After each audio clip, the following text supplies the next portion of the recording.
أعوذ بالله من الشيطان الرجيم بسم الله الرحمن الرحيم الحمد لله رب العالمين والصلاة والسلام على أشرف الأنبياء والمرسلين وعلى آله وصحبه أجمعين سبحانك لا علم لنا إلا ما علمتنا إنك أنت العليم الحكيم ولا حول ولا قوة إلا بالله العلي العظيم Radina billahi rabba, kami redha Allah Tuhan kami, wa bil islami dina, Islam cara hidup kami, wa bi Muhammadin nabiyyan wa rasulah, dan kami semua redha senang hati Muhammad sallallahu alaihi wasallam adalah seorang nabi dan juga rasul.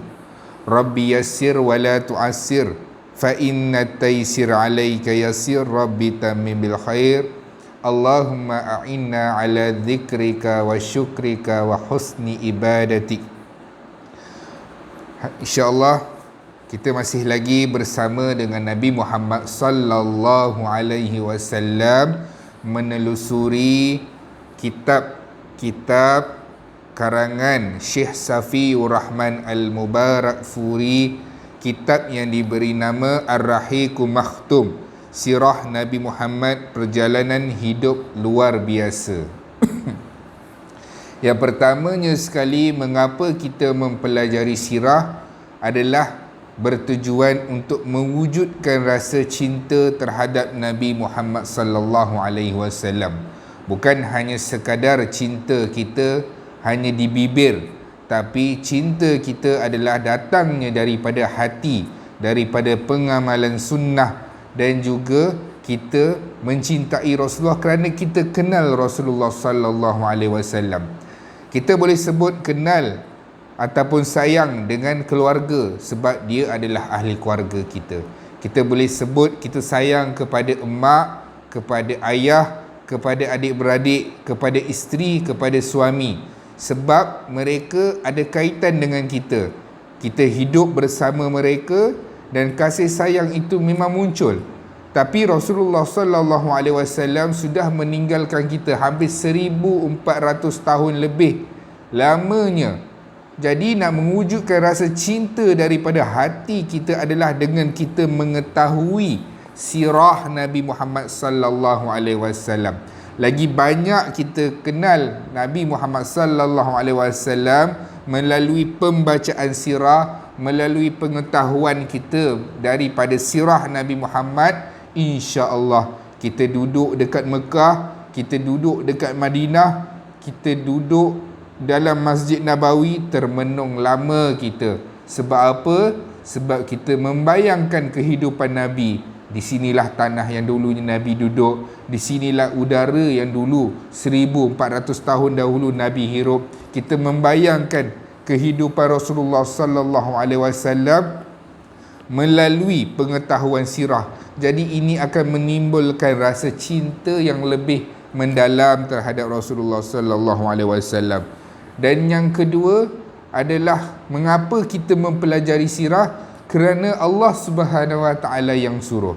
Ati Allah wa atiur Rasul. Taatlah kepada Allah, kemudian taatlah kepada Rasul. La yu'minu ahadukum, tidak sempurna iman seseorang itu selagi mana dia tidak meletakkan cinta yang pertama kepada Allah dan kedua kepada Rasulnya, iaitu Muhammad sallallahu alaihi wasallam. InsyaAllah malam ini kita akan sambung melalui sirah Nabi Muhammad sallallahu alaihi wasallam. Sirah terbahagi kepada dua fasa, iaitu fasa Mekah selama 53 tahun, kemudian 10 tahun Rasulullah sallallahu alaihi wasallam berhijrah dan tinggal di Madinah. Jadi keseluruhan cerita sirah merangkumi 63 tahun kehidupan Rasulullah sallallahu alaihi wasallam. Kemudian Rasulullah sallallahu alaihi wasallam wafat. Jadi keseluruhan umur Nabi Muhammad sallallahu alaihi wasallam adalah 63 tahun. Kita dah habis dah membahaskan ataupun membincangkan tentang kehidupan Rasulullah sallallahu alaihi wasallam di kota Mekah. Jadi 53 tahun kehidupan Rasulullah sallallahu alaihi wasallam di Mekah sudah pun selesai. Kita sekarang dah masuk dalam fasa kedua, iaitu fasa kehidupan Rasulullah sallallahu alaihi wasallam di Madinah. Sungguh pun Madinah hanya mengambil masa 10 tahun, tapi kisah sirah di dalam kehidupan Rasulullah di Madinah ini sangatlah padat. Kerana yang pertama, Nabi Muhammad sallallahu alaihi wasallam merupakan rasul.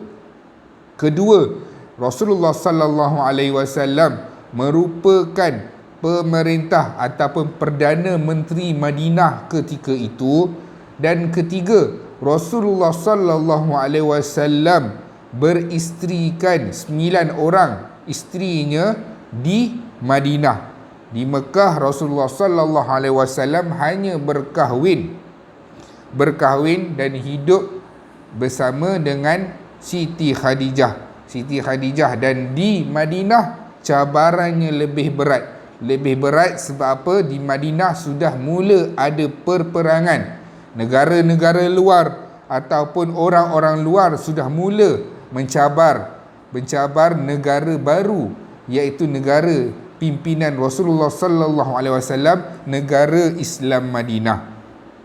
Pada pertemuan yang dahulu kita telah melihat bagaimana Rasulullah sallallahu alaihi wasallam menghadapi peperangan yang masyhur, peperangan pertama dalam sejarah Islam yang di-highlightkan, walaupun sebenarnya ada peperangan kecil, peperangan kecil sebelum peperangan yang Badar ini, peperangan Badar. Jadi hari ini kita akan sambung apabila kita telah melihat bagaimana sebenarnya orang-orang Quraisy pergi berdagang, di mana Rasulullah sallallahu alaihi wasallam menghantar pasukan untuk menyekat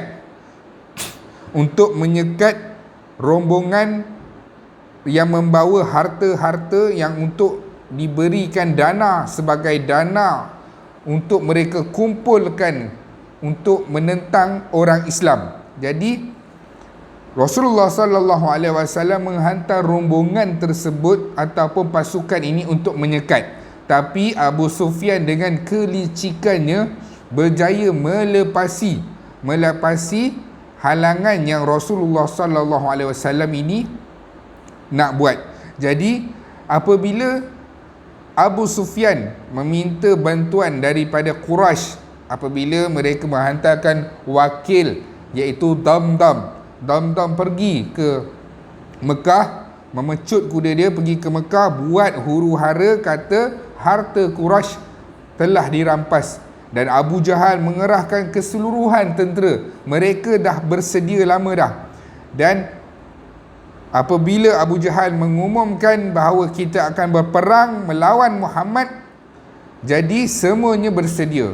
Maksudnya mereka dah siap dah dengan pakaian baju besi, yang bawa panah dah sedia dengan bawa panah, dah bersedia, tinggal nak keluar saja.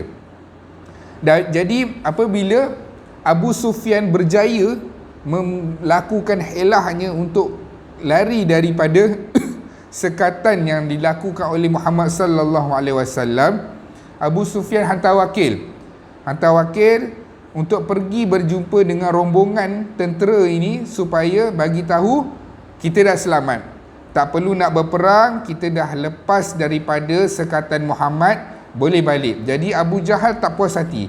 Kita dah keluar dah semua ni dengan kelengkapan perang, dah separuh jalan, kita tetap akan berperang dengan Muhammad. Kita akan tetap berperang dengan Muhammad, menghapuskan orang Islam. Abu Jahal ni dengan keangkuhan dia. Jadi ada beberapa orang ataupun kafilah daripada Bani Zuhrah. Bani Zuhrah ni dia kata, kalau tak ada perang, kalau harta kita selamat, buat apa kita nak berperang? Jadi sebab itulah jumlah asalnya 1,300 bala tentera daripada pihak Quraisy Mekah menjadi 1,000 tentera. Sebab apa? 300 tentera itu telah dibawa balik oleh Bani Zurah. Sebab mereka kata tiada keperluannya untuk kita berperang, sebab harta kita pun dah selamat. Jangan bazirkan masa, tenaga dan juga nyawa, dan kita boleh balik ke Mekah. Sebab apa? Harta kita telah selamat. Tapi Abu Jahal kata kita tetap akan berperang. Inilah peluang kita. Kita dah memang keluar, kita akan perang, kita akan hapuskan Muhammad, sahabatnya dan juga negara Islam, supaya Islam tidak akan tersebar. Jadi insya-Allah kita akan tengok sambungan seterusnya apabila Rasulullah sallallahu alaihi wasallam bertanyakan pendapat kepada para sahabat Muhajirin dan juga Ansar. Kita tengok sebab apa? Sebab yang utama adalah jika Rasulullah sallallahu alaihi wasallam membiarkan pasukan Mekah menjelajahi daerah tersebut, maka perkara itu akan mengukuhkan kedudukan ketenteraan Quraisy dan membantu mereka untuk memperluaskan kuasa politik.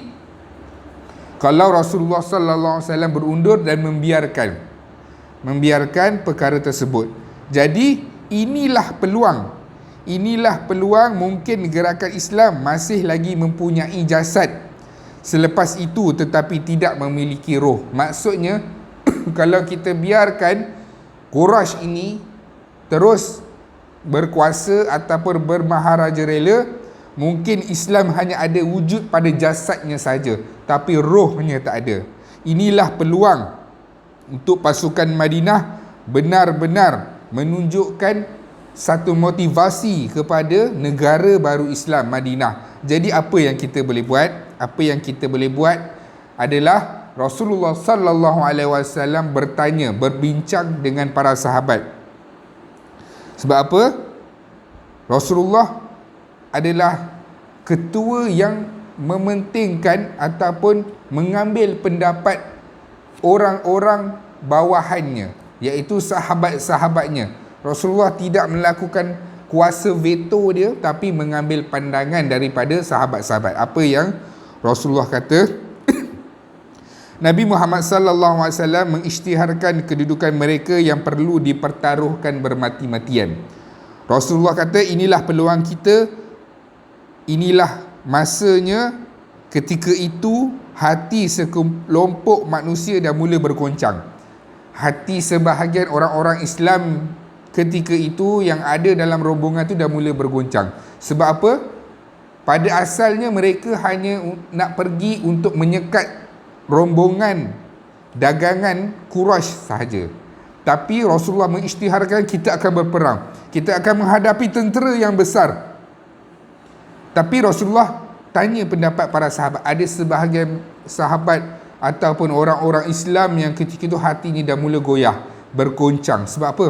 Ini bukannya nak pergi baling selipar, ini bukannya nak pergi baling batu, ini adalah pergi dan nyawa kita dipertaruhkan, pergi berperang. Bukannya berperang dalam game, berperang betul-betul dan natijahnya adalah mati ataupun syahid. Kita tengok apa yang Rasulullah kata. Rasulullah kata kepada para sahabat, inilah peluang kita untuk berperang dan juga menunjukkan nilai-nilai moral daripada penduduk Islam Madinah. Inilah peluangnya. Dan mereka pun telah menuju ke arah kita. Apa pandangan kamu, wahai Abu Bakar? Abu Bakar bangun. Abu Bakar kata, kami akan bersama kamu ya Rasulullah. Kami akan berperang bersamamu ya Rasulullah, dan kami akan bersama-sama menentang musuh Islam ya Rasulullah. Kemudian Rasulullah sallallahu alaihi wasallam bertanya lagi, bagaimana pandangan kamu? Bangun pula Saidina Umar. Saidina Umar bangun pun sebut perkataan yang sama macam Abu Bakar. Kami akan bersama kamu ya Rasulullah. Kami akan berperang bersama kamu ya Rasulullah. Dan segala jiwa dan raga kami serahkan dalam agama ini ya Rasulullah sallallahu alaihi wasallam. Jadi Rasulullah tanya lagi, apa pandangan kamu wahai para sahabatku? Kali 3. Kemudian bangun Miqdad bin Amru berdiri lalu berkata, Miqdad berkata, tapi dia panjang sikit. Miqdad berkata, wahai Rasulullah, teruskanlah apa yang Allah perlihatkan kepada kamu. Kami tetap akan bersamamu dan kami tidak akan kata apa yang Bani Israel kata kepada Nabi Musa. Apa yang dimaksudkan oleh Miqdad? Miqdad kata, ya Rasulullah, kami akan tetap berperang bersama kamu dan kami tidak akan sebut perkataan yang Bani Israel sebut kepada Nabi Musa.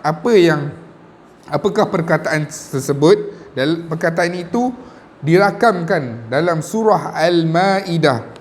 A'udzu billahi minasyaitonir rajim.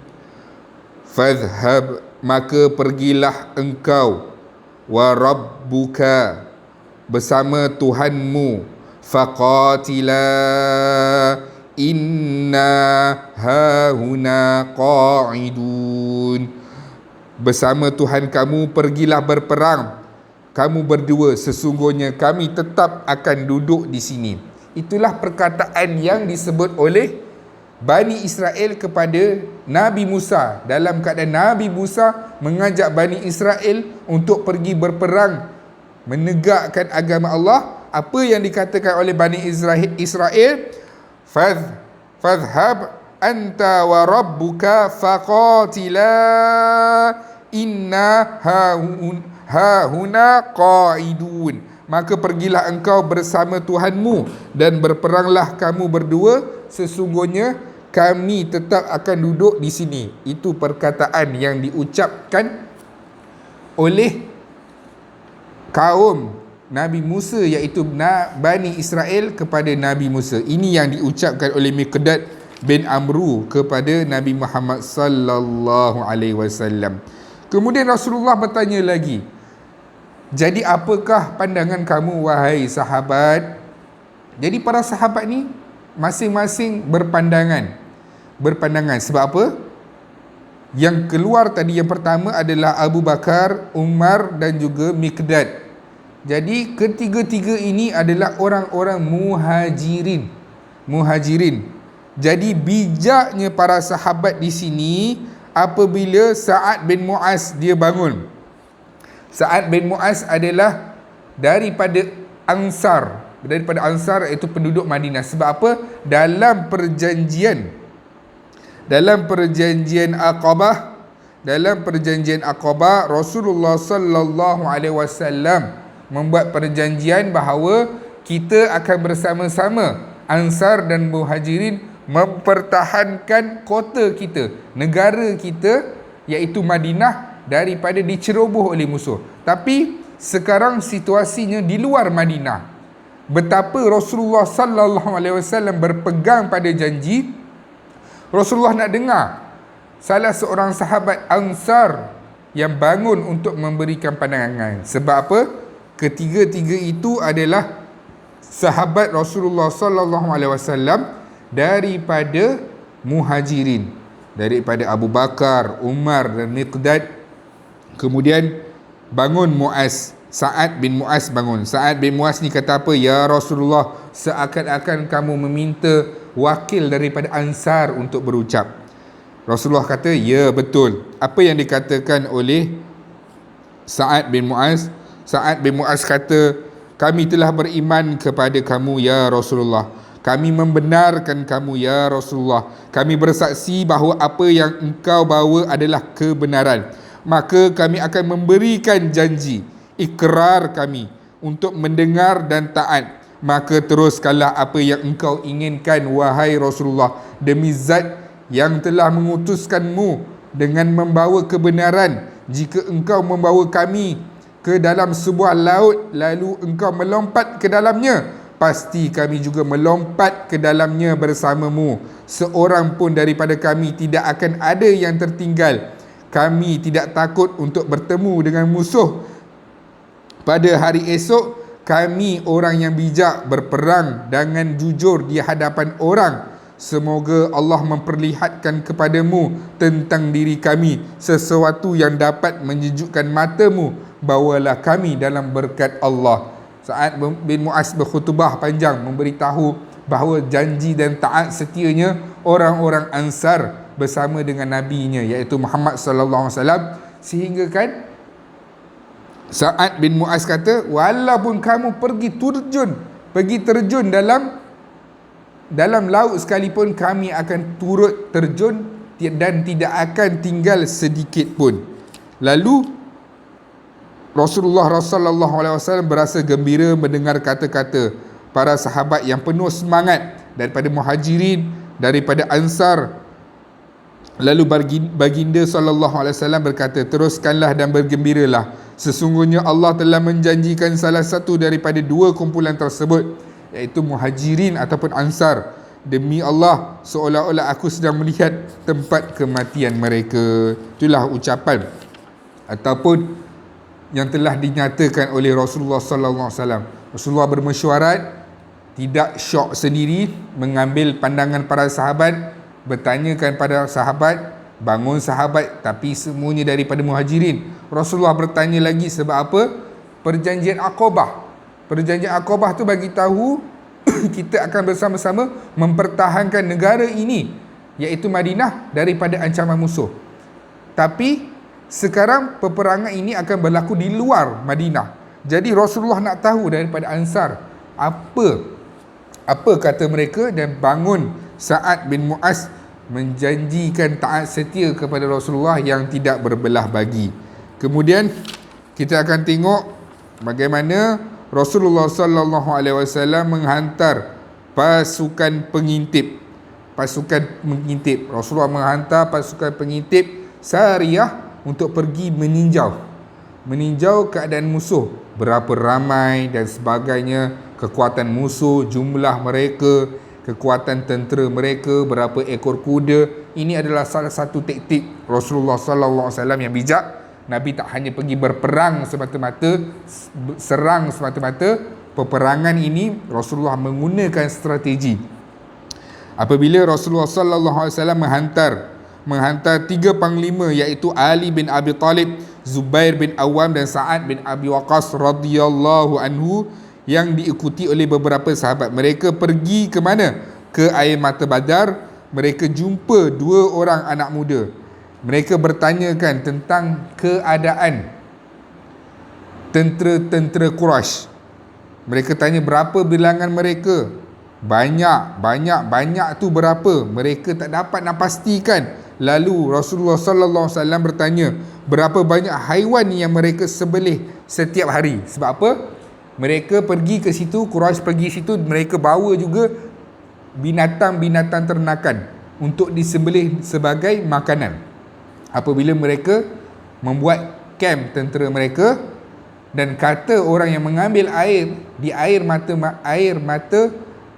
Badar ini, di kolam air mata Badar ini, mereka berkata sehari mereka menumbangkan hampir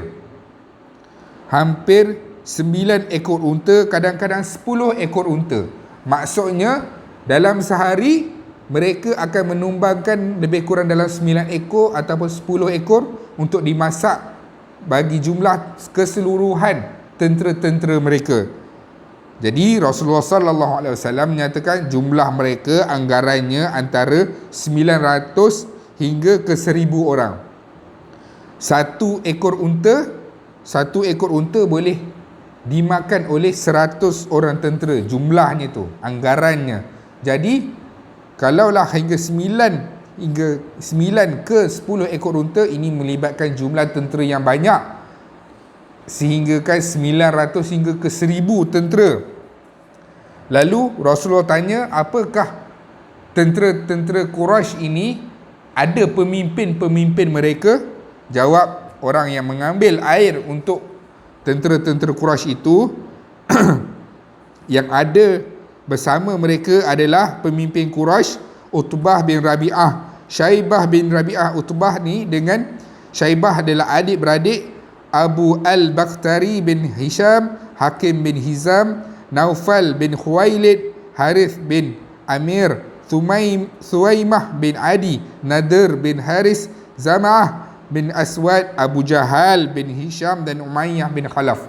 Umayyah bin Khalaf maknanya ada pemimpin-pemimpin kanan yang turut bersama dalam peperangan Badar kali ini. Dan ditambah lagi beberapa orang yang disebutkan namanya oleh mereka berdua. Ini pasukan Mekah, mereka telah menghantar maklumat tentang mereka kepada kamu. Jadi pengintipan telah pun dibuat, maklumat pun dah diketahui, jumlah mereka hampir ke 1,000 orang, banyaknya. Jadi dalam situasi ini Rasulullah sallallahu alaihi wasallam membuat kubu pertahanan, iaitu di mana Sa'ad bin Mu'az meminta Rasulullah sallallahu alaihi wasallam agar tentera Islam membina sebuah khemah untuk baginda. Membina khemah ini diletakkan mana?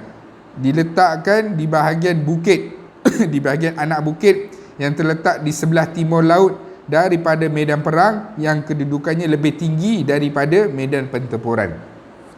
Dalam medan pertempuran ni, sesiapa yang mendapat tempat yang tinggi, nanti kita akan tengok dalam perang Uhud. Di dalam perang Badar ini Rasulullah membuat khemah di tempat yang tinggi. Agar apa? Yang pertamanya lebih senang untuk dikawal dan keselamatannya lebih tinggi apabila khemah kita berada di kawasan yang tinggi, iaitu di kawasan bukit. Di kawasan bukit. Jadi dalam hal ini Quraisy pun dia tak duduk diam juga. Quraisy tidak duduk diam. Orang Islam pun hantar pengintip, Quraisy pun turut menghantar pengintip. Masing-masing saling mengintai persediaan jumlah tentera mereka. Pasukan Quraisy Mekah juga menghantar pengintip, iaitu setelah pasukan Quraisy mengambil kedudukan mereka, mereka telah mengutuskan Umair bin Wahab al-Jumahi untuk mengetahui beberapa pasukan untuk mengintip. Untuk mengintip. Lalu mereka pergi mengintip dan membawa balik pulang maklumat apa yang Umair bin Wahab al-Jumahi ni bagi tahu. Lebih kurang 300 orang tentera Islam, tetapi berilah aku sedikit waktu sehingga aku dapat melihat adakah mereka mempunyai perangkap. Sebab apa? Dia tengok jumlah orang Quraisy 1,000 orang, jumlah tentera Islam lebih kurang dalam 300 orang. Confirm di atas kertas orang Islam mesti kalah, wajib kalah. Tapi Umair bin Al-Wahab Al-Jumahi ni kata, berikan aku sedikit masa, takut orang Islam ni ada muslihat. Ada muslihat, mungkin mereka ada buat perangkap dengan cara mereka letakkan tentera sedikit, tiba-tiba nanti mungkin kita akan dikepung. Kemudian Abu Jahal pun melancarkan peperangan, tetapi ada segelintir tentera menggesa untuk pulang ke Mekah tanpa berperang dengan tentera Islam. Ada juga yang menggesa, wahai Abu Jahal, tak ada gunanya kita berperang dengan orang Islam. Yang suka saya nak nyatakan di sini adalah Allah Subhanahu Wa Taala membantu Rasulullah sallallahu alaihi wasallam dalam keadaan apa pun. Allah telah mencampakkan perasaan takut kepada musuh. Tak kiralah kalau jumlah mereka ramai ke sedikit ke, Allah membantu tentera Islam dengan apa? Dengan meletakkan perasaan takut di dalam dada-dada setiap orang-orang kafir Quraisy, di dalam setiap tentera-tentera yang ingin menyerang orang Islam dan juga Muhammad sallallahu alaihi wasallam. Mereka takut dan risau. Dalam keadaan mereka takut, dah tahu 300 mereka fikir ini adalah perangkap. Ada yang nak balik, rasa tak perlu nak berperang. Abu Jahal kata kita teruskan berperang. Kita nak tengok apa yang strategi Abu Jahal ni buat. Apakah peranan Abu Jahal ni buat untuk membakar semangat orang-orang Quraisy untuk pergi berperang, meneruskan peperangan ini. Kerisauan terhadap tentera Islam semakin bertambah. Lalu Abu Jahal memanggil Amir bin Hadrami sebagai tindakan lanjut daripada pertemuan tersebut. Amir bin Hadrami adalah saudara kepada Amru bin Hadrami. Amir ni saudara kepada Amru, iaitu lelaki yang telah dibunuh oleh orang Islam, iaitu Abdullah bin Jashi. Kan saya pernah bagi tahu dahulu, orang Islam pernah membunuh orang kafir dalam keadaan Rasulullah suruh pergi siasat saja, pergi intip saja, tapi mereka bawa tawanan dan ada orang yang dibunuh. Kemudian Rasulullah tak suka keadaan itu, sehinggalah Allah menurunkan ayat Quran yang membebaskan sahabat Nabi Muhammad sallallahu alaihi wasallam ini. Dan ketika itu ada adik-beradik daripada keluarga Hadrami ini, iaitu Amru ni yang wafat, yang mati, dan adiknya adalah Amir bin Hadrami. Apa yang Abu Jahal ni buat? Abu Jahal pergi bakar semangat. Dia kata, kau tak nak ke tuntut bela terhadap adik kau? Kau tak nak ke tuntut bela atas saudara kau yang telah dibunuh oleh sahabat Muhammad? Kita kena berperang, kita kena teruskan berperang, kita kena bersemangat. Lalu meluap-luaplah semangat Amir bin Hadrami ini. Lalu dia menjerit, dia kata apa? Peperangan akan tiba, peperangan akan tiba. Wahai tenteraku, bersiaplah segera. Kemarahannya tidak tertahan. Mereka bersiap untuk membalas dendam. Sesungguhnya pendapat yang disampaikan oleh Utbah adalah tidak patut. Apa yang dia kata? Dia tambah lagi, dia kata Utbah ni kata suruh kita balik, tak payah berperang. Pendapat itu adalah tidak patut dan kita perlu berperang. Perlu berperang sebab apa? Dia kata Utbah ni tak boleh berfikir secara waras. Jadi dia nak teruskan juga peperangan ini. Dan dalam peperangan, sebelum nak bermulanya peperangan ini, Rasulullah sallallahu alaihi wasallam menasihati barisan tenteranya. Ketika barisan telah diluruskan dengan sempurna, Rasulullah mengeluarkan perintah agar pasukan muslimin tidak memulakan pertempuran. Jangan mulakan pertempuran selagi musuh tak memulakan pertempuran. Kalau mereka mendekati kamu, maka panahlah mereka. Mulakan dengan memanah terlebih dahulu. Jangan terburu-buru menghunus pedang kecuali mereka telah semakin hampir kepada kamu. Itu adalah nasihat daripada Nabi Muhammad sallallahu alaihi wasallam terhadap para sahabat.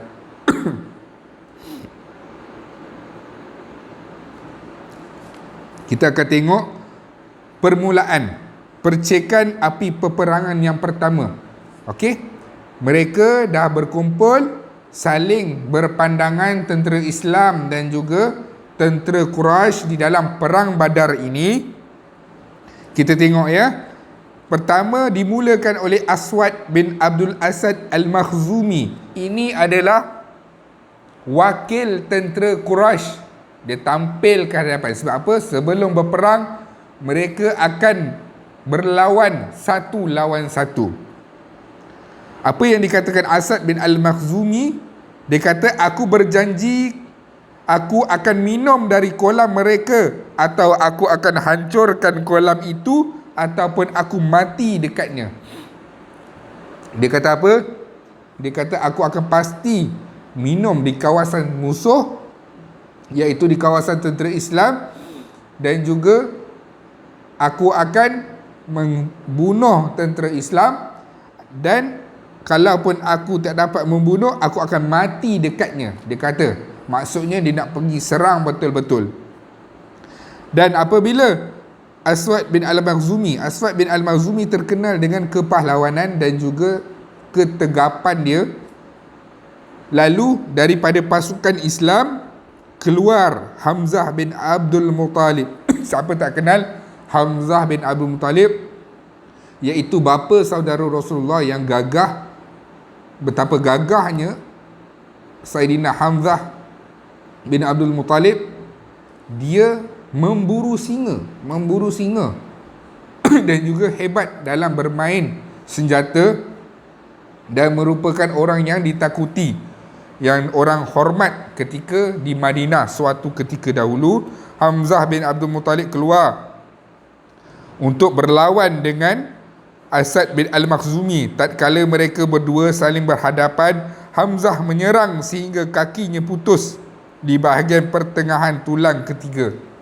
Maksudnya Hamzah serang Asad bin Al-Makhzumi sehingga putus di bahagian pertengahan tulang kaki Asad ini. Ketika itu dia telah hampir dengan kolam. Dia jatuh terduduk di atas tanah sementara kakinya memercikkan darah sehinggalah terkena Hamzah. Kemudian dia bergerak perlahan menuju ke kolam sehingga merebahkan diri ke dalam kolam untuk memenuhi janjinya. Sementara itu Hamzah menyerangnya untuk kali kedua di dalam kolam. Betapa dia kata dia nak tunaikan janji dia. Asad ini dia dah diserang, dah berlawan, bertempur dengan Saidina Hamzah bin Abdul Muttalib, dah cedera sehingga terputus kakinya. Dia cuba juga nak tunaikan hajat dia. Kalaulah aku mati pun aku akan sampai dekat kolam tempat orang Islam tu. Tapi tidak berjaya. Hamzah telah menyerangnya kali kedua dan Asad Al-Makhzumi ni mati di situ.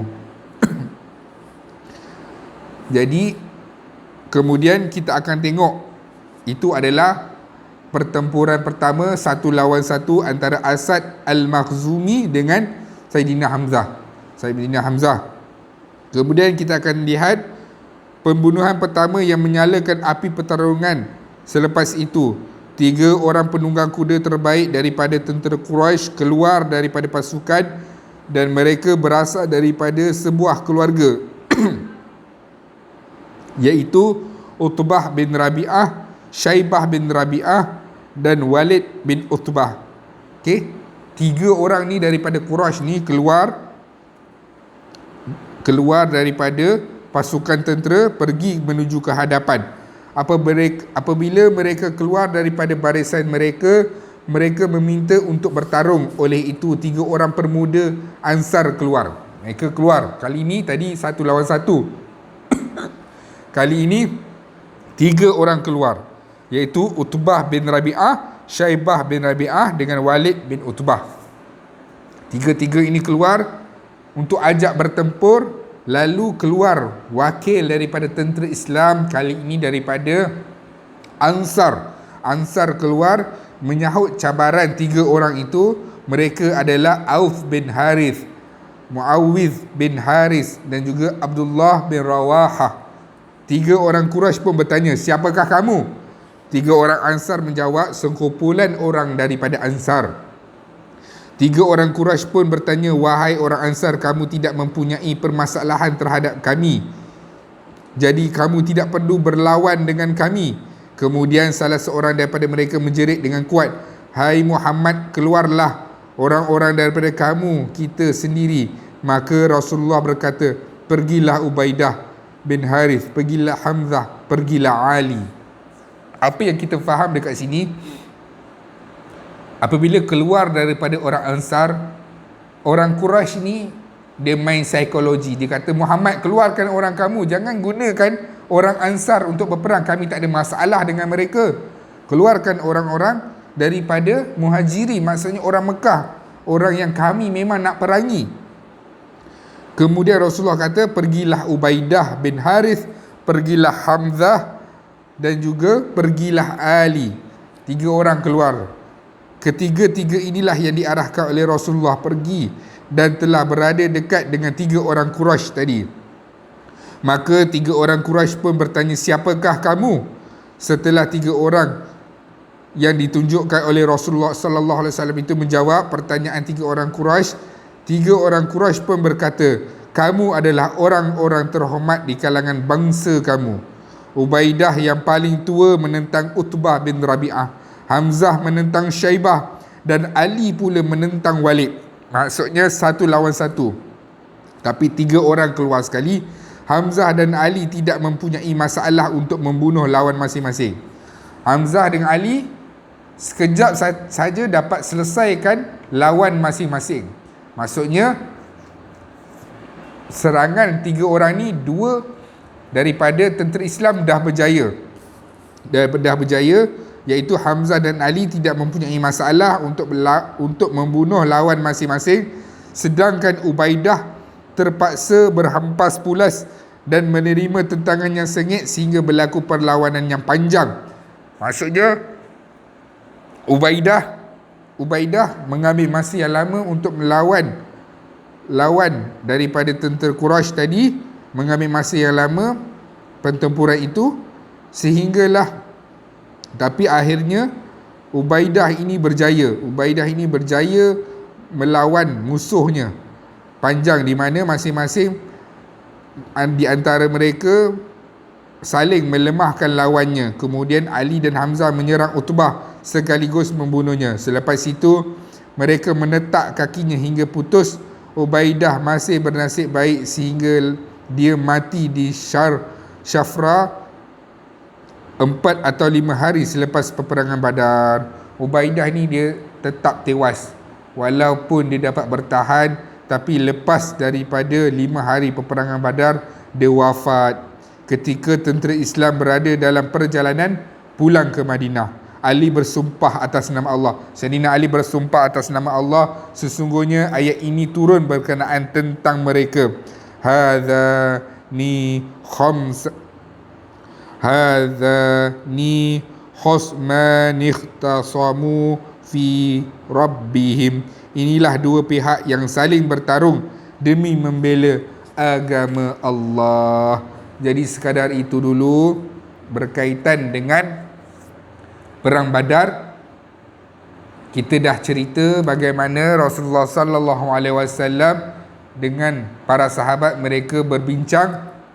Rasulullah nak dengar daripada Muhajirin dan Ansar sama ada mereka setuju ataupun tidak meneruskan peperangan ini. Kemudian orang Islam mengintai orang Quraisy untuk mengetahui jumlah, dan orang Quraisy pun turut mengintai orang Islam. Bezanya orang Islam walaupun dah tahu tentera musuh anggarannya lebih kurang dalam 1,000 orang tentera, mereka tidak gentar. Sedangkan di pihak Quraisy walaupun mereka tahu orang Islam dalam 300 orang sahaja dan tidak membawa peralatan perang yang cukup, yang bagus untuk berperang, tapi mereka takut. Sebab apa? Takut Rasulullah ada mempunyai perangkap buat mereka. Dan kita dah lihat bagaimana permulaan peperangan ini dimulakan dengan 1 lawan 1, iaitu Asad Al-Makhzumi, wakil daripada Quraisy, berlawan dengan Sayyidina Hamzah, dan mudahnya Hamzah membunuh tentera musuh ini, iaitu Asad bin Al-Makhzumi. Kemudian keluar 3 orang, iaitu Utbah bin Rabi'ah, Syaibah bin Rabi'ah dan Walid bin Utbah. Mereka keluar untuk berlawan. Lalu Rasulullah sallallahu alaihi wasallam mewakilkan Ubaidah bin Harith dan juga Sayyidina Hamzah dan juga Sayyidina Ali untuk berlawan. Ali dan juga Hamzah tidak ada masalah untuk menentang musuhnya. Tapi Ubaidah mengambil masa yang lama dan pertempuran itu menjadi lama. Walaupun berjaya, tapi Ubaidah cedera parah dan meninggal setelah habis perang Badar dalam perjalanan 5 hari menuju ke Madinah. InsyaAllah kita akan sambung bahagian ketiga Perang Badar di waktu yang akan datang. Sekadar itu dulu. InsyaAllah kita akan sambung peperangan Badar yang seterusnya. Yang baik datang daripada Allah dan yang lemah adalah kelemahan saya sendiri. Assalamualaikum warahmatullahi wabarakatuh.